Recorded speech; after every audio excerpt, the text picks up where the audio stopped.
நாம் தமிழர் கட்சியை சேர்ந்த சாட்டை துரைமுருகன் அவருடைய யூடியூப் சேனலில் அமமுக பொதுச் செயலாளர் டிடிவி தினகரன் குறித்தும் சசிகலா குறித்தும் அவதூறாக பேசியுள்ளார். அதனை கண்டித்தும் சாட்டை துரைமுருகன் பகிரங்க மன்னிப்பு கேட்க வேண்டும் என வலியுறுத்தியும் திருச்சி சண்முகா நகர் 7வது குறுக்கு தெருவில் உள்ள சாட்டை துரைமுருகன் வீட்டை முற்றுகையிட்டு போராட்டம் நடத்தினர்.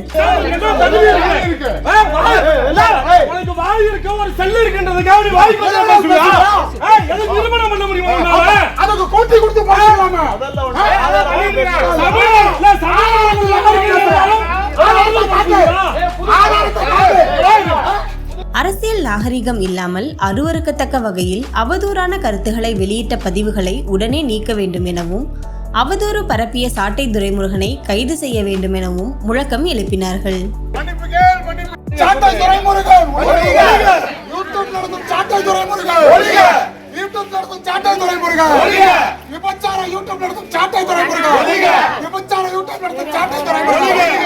போராட்டம் நடத்தியவர்களை போலீசார் கைது செய்தனர்.